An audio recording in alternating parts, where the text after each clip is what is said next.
নমস্কাৰ বন্ধু বান্ধৱীসকল আজিৰ এইটো ভিডিঅ'ত আমি আপোনালোকক অসমত হ'বলগীয়া পৰীক্ষাসমূহৰ আপোনালোকৰ যি অসম আৰক্ষীৰ পৰীক্ষা হৈ আছে তাৰ বাবে আমি আপোনালোকক আজিৰ এইটো ভিডিঅ'ত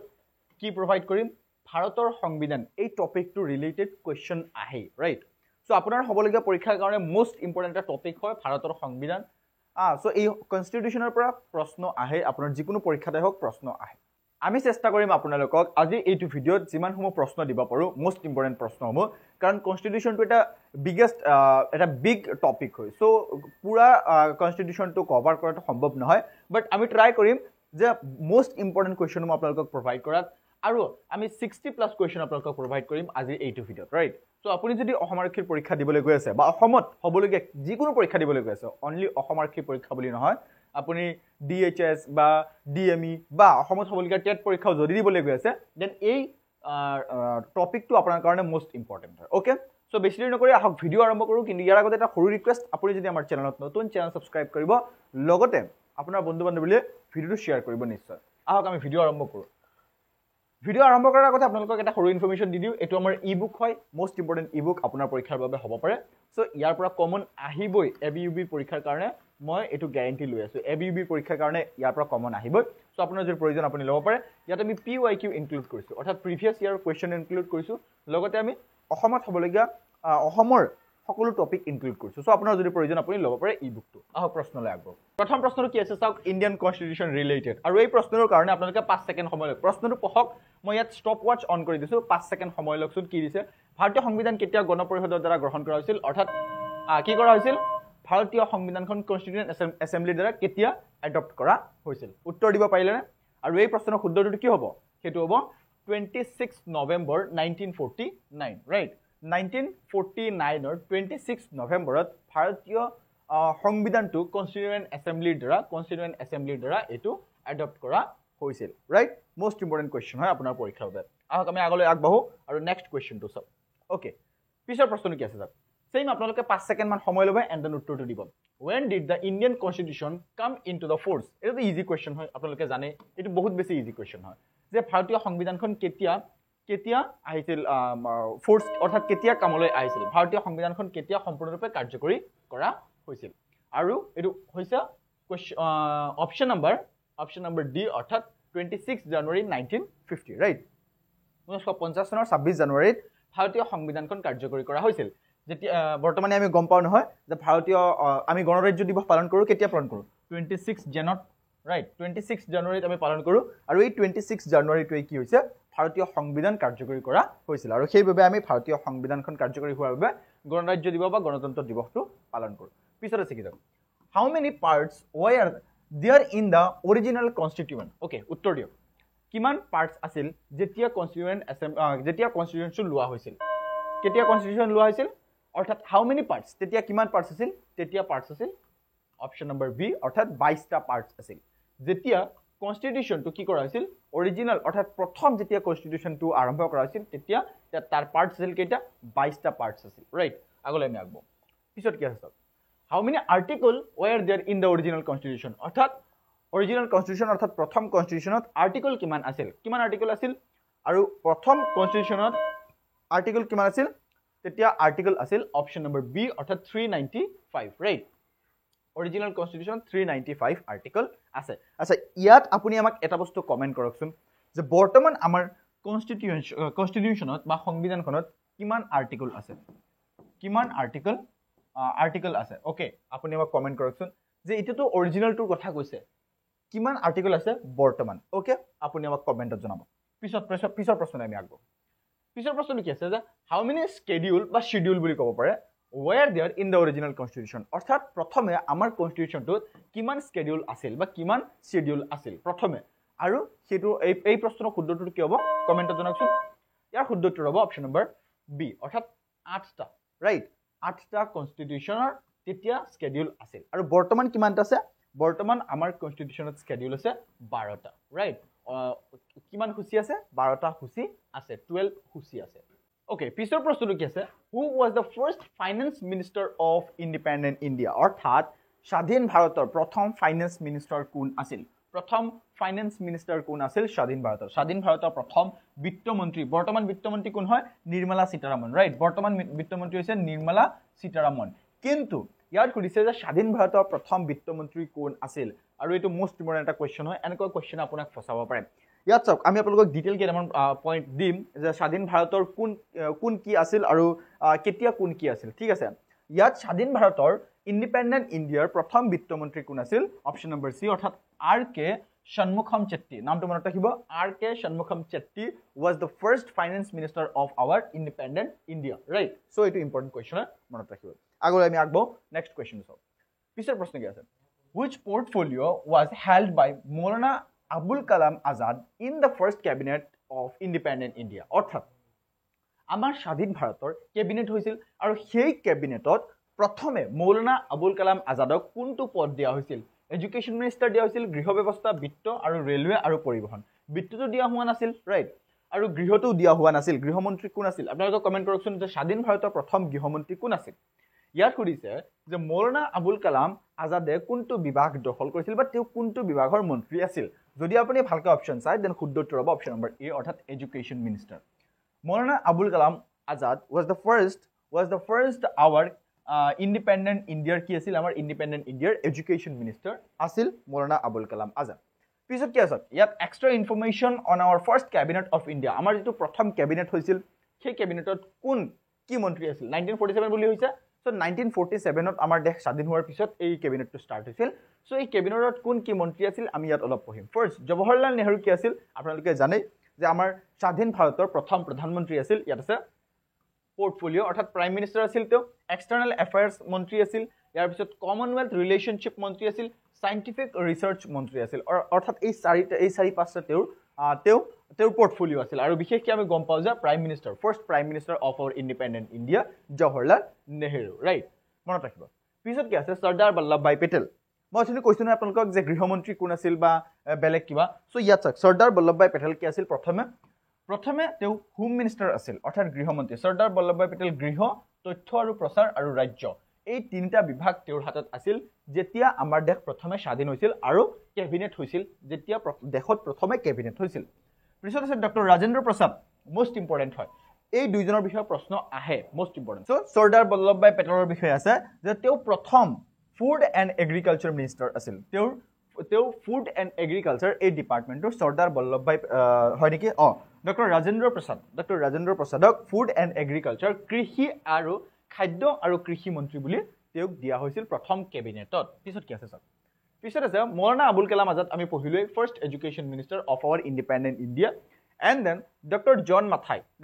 মাথাই তেওঁ কি আছিল তেওঁ আছিল railways and transport minister of our first independent India and তেওঁ প্ৰথম কেবিনেটত আছিল কি তেওঁ ৰেলৱে আৰু পৰিবহণ মন্ত্ৰী আছিল কোন ডক্টৰ জন মাথাই নামটো মনত ৰাখিব পিছত কি আছে পিছত আছে আৰ কে ষণ্মুখম চেট্টি অথনি আমি পঢ়িছো আৰ কে ষণ্মুখম চেট্টি এও আছিল বিত্তমন্ত্ৰী অৰ্থাৎ ফাইনেন্স মিনিষ্টাৰ এই গুটেকিটা আপোনালোকে মনত ৰাখিব Jawaharlal Nehru Sardar Vallabhbhai Patel doctor Rajendra Prasad R K Shanmukham Chetty এওঁলোকৰ বিষয়ে প্ৰশ্ন অহাৰ বহুতেই চান্স আছে মই পুৰা কেবিনেটটো আপোনালোকক দিয়া নাই এতিয়া আপোনালোকে প্ৰশ্ন কৰিব যে স্যাৰ আৰু বাকিটো থাকি গ'ল সো সেইসমূহ কিয় দিয়া নাই বিকজ এইকেইটা বেছি ইম্পৰ্টেণ্ট হয় এইকেইটা আপোনালোকে জানিলেই হৈ যাব মোৰ হিচাপত ওকে যদি আপোনালোকৰ জানাৰ ইচ্ছা সো সেইবিলাকটো জানিব পাৰে এইবিলাকটো ইজি বস্তু হয় আপোনালোকে কৰবাত পাই যাব সো আপোনালোকে জানিব পাৰে বা আমাক কমেন্ট কৰক আমি পুৰা লিষ্ট দি দিম ৰাইট আগলৈ আমি আগবাঢ়ো পিছত প্ৰশ্ন চাওঁ সো কোৱেশ্চন নম্বৰ 8 কি দি আছে যে which act served as the basis for the Indian constitution অৰ্থাৎ কোন আইন ভাৰতীয় সংবিধানৰ আধাৰ হিচাপে কাৰ্য কৰিছিল কোনটো আইন আৰু সেইটো আইন আছিল গভৰ্ণমেণ্ট এক্ট 1935 নামটো মনত ৰাখিব গভৰ্ণমেণ্ট এক্ট 1935 এই আইনটো আছিল ভাৰতীয় সংবিধানৰ basis of the Indian constitution right পিছত আহক আমি আগলৈ আগবাঢ়ো পিছত কি আছে যে from which country's constitution আচ্ছা আমাৰ দেশৰ যিটো সংবিধান এই সংবিধানত বহুত বস্তু আমি বেলেগ সংবিধানৰ পৰা আনিছো বেলেগ দেশৰ সংবিধানৰ পৰা লৈছো সো এইসমূহ প্ৰশ্ন আহে দ্যাটছ why মই ইনক্লুড কৰিছো ইয়াৰ কৰিছে যে কোনটো দেশৰ সংবিধানৰ পৰা আমাৰ দেশৰ সংবিধানত কি কৰা হৈছে ফান্ডামেন্টাল ৰাইটছৰ যিটো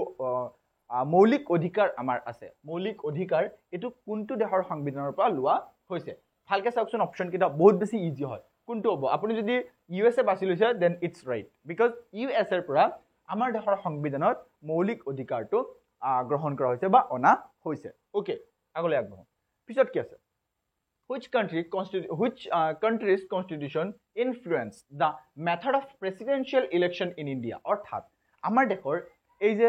প্ৰেসিডেন্সিয়েল ইলেকশন এইটো কোনটো দেশৰ সংবিধানৰ পৰা লোৱা হৈছে এইটো কোনটো দেশৰ সংবিধানৰ পৰা লোৱা হৈছে আৰু সেইটো লোৱা হৈছে অপচন নম্বৰ সি অৰ্থাৎ ইউএছ এৰ সংবিধানৰ পৰা লোৱা হৈছে অৰ্থাৎ ইউএছ এৰ সংবিধানৰ পৰা দুটা বস্তু লোৱা হৈছে presidential election and another is fundamental right এই দুটা বস্তু আমাৰ দেশৰ সংবিধানৰ পৰা লোৱা হৈছে আৰু বহুত বস্তু লোৱা হৈছে বিশেষকৈ এই দুটা বস্তু প্ৰশ্নত আহে সো সেইবাৰ মই ইনক্লুড কৰিছো পিছত আছে কি the which country's constitution provide the idea of the concurrent list so কোনটো দেশৰ সংবিধানৰ পৰা আমাৰ দেশৰ সংবিধানত concurrent listor ধাৰণাটো প্ৰদান কৰা হৈছে আৰু এইটো ইম্পৰ্টেন্ট কোৱেশ্চন হয় আৰু ইয়াৰ শুদ্ধটো কি হ'ব অষ্ট্ৰেলিয়াৰ সংবিধানৰ পৰা concurrent listor যেটো কি দিছে কোনটো দেশৰ সংবিধানে সংগত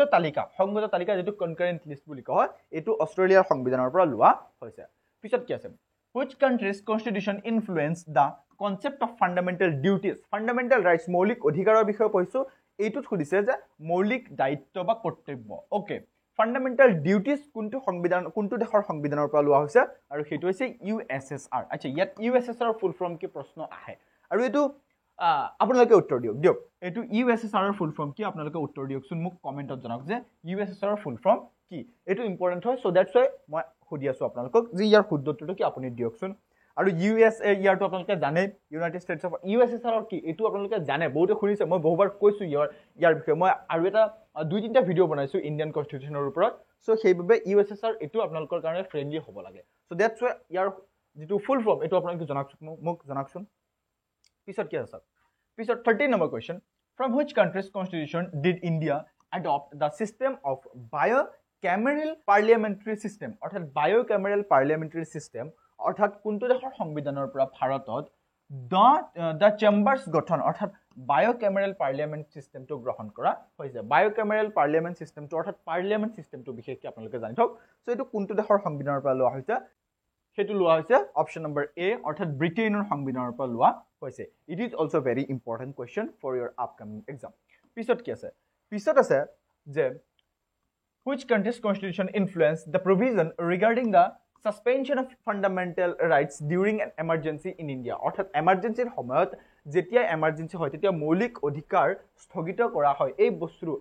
বস্তুৰ কোনটো দেশৰ সংবিধানৰ পৰা লোৱা হৈছে আৰু ইয়াৰ শুদ্ধ উত্তৰ হ'ব অপচন নম্বৰ এ অৰ্থাৎ জাৰ্মানীৰ পৰা লোৱা হৈছে ইয়াৰ শুদ্ধ উত্তৰটো কি জাৰ্মানীৰ পৰা লোৱা হৈছে পিছত আছে কি ইয়াত দিছে যে which country's constitution influenced the idea of republication system in India অৰ্থাৎ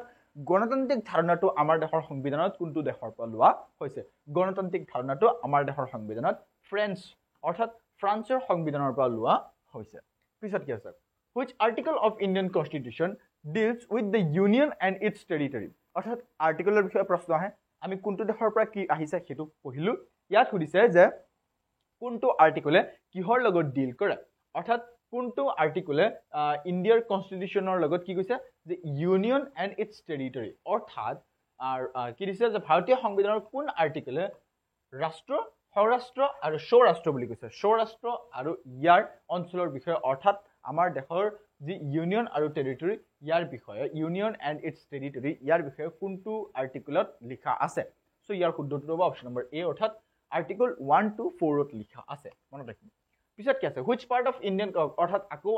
পাৰ্টছৰ কথা সুধিছে এতিয়া the which part of Indian constitution of our Indian constitution deals with fundamental rights অৰ্থাৎ কোনটো কনস্টিটিউশনৰ পাৰ্টছে কি কৰে ডিল কৰে ফান্ডামেন্টাল ৰাইটছৰ লগত অৰ্থাৎ মৌলিক অধিকাৰৰ বিষয়ে কোনটো ভাৰতৰ সংবিধানৰ কোনটো পাৰ্টছত লিখা আছে আৰু সেইটো হৈছে 12 to 35 নম্বৰ পাৰ্টছত লিখা আছে অৰ্থাৎ 12 নম্বৰ পাৰ্টছৰ পৰা 35 নম্বৰ পাৰ্টছত আমাৰ সংবিধানত ভাৰতীয় সংবিধানত মৌলিক অধিকাৰৰ বিষয়ে লিখা আছে পিছত কি আছে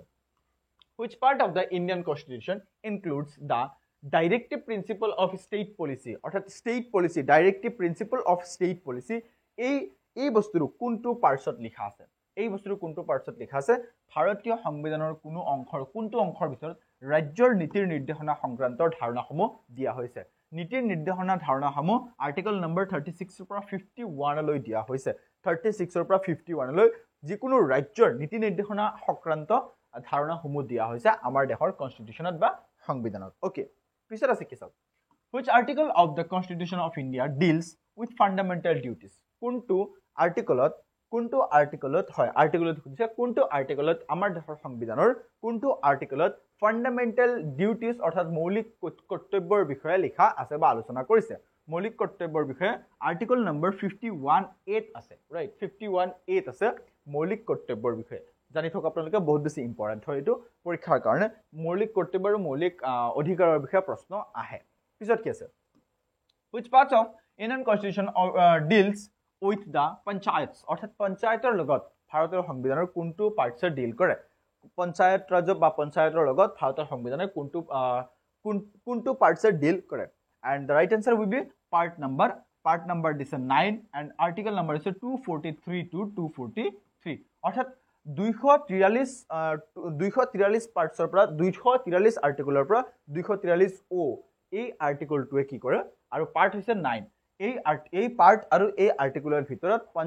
পঞ্চায়তৰ বিষয়ে আমাৰ দেশৰ কনস্টিটিউশনত লিখা আছে আই হোপ আপোনালোকক বুজাব পাৰিলো পিছত আমি আগলৈ আগব নেক্সট কোৱেশ্চন চাও পিছত আছে কি which article in the Indian constitution provides provision for the official language অৰ্থাৎ কোনটো আৰ্টিকলে অফিশিয়াল ল্যাঙ্গুৱেজৰ বিষয়ে প্ৰভিজন কৰে অৰ্থাৎ অফিশিয়াল ল্যাঙ্গুৱেজৰ বিষয়ে ৰাজকীয় ভাষাৰ ব্যৱস্থা প্ৰদান কৰিছে কোনটো আৰ্টিকলে and that is also a very important question it was a 343 পৰা 351 article 343 পৰা 351 number আৰ্টিকলতে আছে কি আছে ইন্ডিয়ান কনস্টিটিউচন ভাষাৰ যেটো অধিকাৰ বা ভাষাৰ ব্যৱস্থা প্ৰদান কৰে ৰাইট মনত ৰাখিব পিছত কি আছে which part of our Indian constitution deals with the finance property contracts and suits অৰ্থাৎ বিত্ত সম্পত্তি চুক্তি আৰু মুকদ্দমা ইয়াত মুকদ্দমা বুলি দিছে এটো হৈছে কি সুইটস বা মুকদ্দমা বুলি ক'ব পাৰি সো ইয়াৰ বিষয়ে আলোচনা কৰিছে কোনটো আৰ্টিকলে which part কোনটো পাৰ্টছ বুলি খুদিছে সো এটো হ'ব option number A 264 to 300A article number কিমান আৰ্টিকল নম্বৰ হৈছে 12 মনত ৰাখিব parts number 12 and article number is 264 to 300A it is a parts number article number আৰু parts number 12 আৰু A2 part আৰু 12 number part আৰু article number 264 and 300A এইটো কি কৰে আমাৰ দেশৰ কনস্টিটিউচনে property finance contracts and suits এই সমূহৰ ওপৰত কি কৰে আলোচনা কৰে মনত ৰাখিব পিছলৈ আমি আগবঢ়া পিছত কি আছে which part of the Indian constitution deals with special provision relating to the certain classes অৰ্থাৎ স্পেশাল প্ৰভিজন আমাৰ দেশৰ ভাৰতীয় সংবিধানৰ কোনটো অংশত নিৰ্দিষ্ট শ্ৰেণীৰ বাবে বিশেষ প্ৰবন্ধৰ বিষয়ে আলোচনা কৰা হৈছে অৰ্থাৎ অনুসূচিত জাতি হোক বা যিকোনো ধৰণৰ জাতিসমূহৰ বিষয়ে কোনটো পাৰ্টছত বা কোনটো আৰ্টিকলত লিখা হৈছে আৰু সেইটো হ'ব আৰ্টিকল নম্বৰ এটো কিমান আছে article number 16 parts number 16 and article number 300 to 342 330 to 342 number article কি কৰা আছে আমাৰ দেশৰ যি অনুসূচিত জাতি হোক বা ইয়াত certain class বুলি দিছে বিভিন্ন ধৰণৰ ক্লাছৰ বিষয়ে লিখা আছে বা শ্ৰেণীৰ বিষয়ে লিখা আছে পিছত আছে which article of Indian constitution deals with the amendment of the constitution most important question হয় যে amendmentৰ লগত আমাৰ দেশৰ কোনটো আৰ্টিকলে ডিল কৰে amendmentৰ লগত আমাৰ দেশৰ আৰ্টিকল নম্বৰ 368 এ ডিল কৰে অৰ্থাৎ সংশোধনীৰ লগত 368 নম্বৰ আৰ্টিকলে ডিল কৰে which part of Indian constitution deal with the emergency provision emergency বিষয়ে কোনটো আৰ্টিকলত লিখা আছে আমাৰ দেশৰ emergency বিষয়ে কোনটো আৰ্টিকলত লিখা আছে আৰু সেইটো হৈছে আৰ্টিকল নম্বৰ 352 পৰা 360 এইটোত আমাৰ দেশৰ সংবিধানৰ emergency provisionৰ বিষয়ে লিখা আছে it is also very important question ইয়াৰ পিছত how many schedule were originally present in the Indian constitution at the time its adoption অৰ্থাৎ এইটো ভাৰতীয় সংবিধানখন যেতিয়া লোৱা হৈছিল তেতিয়া আমাৰ দেশৰ সংবিধানত কিমানটা শিডিউল আছিল বা কিমানটা শ্ৰেণী আছিল তেতিয়া শিডিউল আছিল তেতিয়া আছিল 8টা শ্ৰেণী আছিল 8টা শিডিউল আছিল আমাৰ দেশৰ সংবিধানত যেতিয়া এটো এডপ্ট কৰা হৈছিল বা লোৱা হৈছিল সংবিধানটো ৰাইট পিছত মনত ৰাখিব ভাৰতৰ সংবিধানৰ কোনটো সূচিত ৰাজ্যসমূহ আৰু কেন্দ্ৰীয় অঞ্চলসমূহৰ সীমাৰ বিৱৰণ কৰা হৈছে অৰ্থাৎ সীমাৰ বিৱৰণ দিয়া আছে সেইটো হৈছে ফাৰ্স্ট শিডিউলত দিয়া আছে বা প্ৰথমটো সূচিত দিয়া আছে সীমাৰ বিষয়ে ৰাজ্য আৰু কেন্দ্ৰীয় শাসিত অঞ্চলসমূহৰ সীমাৰ বিষয়ে দিয়া আছে পিছত কি আছে ইয়াৰ পিছত আছে যে সেকেন্ড শিডিউলে কিহৰ লগত ডিল কৰে ভাৰতৰ সংবিধানৰ দ্বিতীয় সূচিয়ে কিহৰ সৈতে জড়িত সেইটো হৈছে salary and emoluments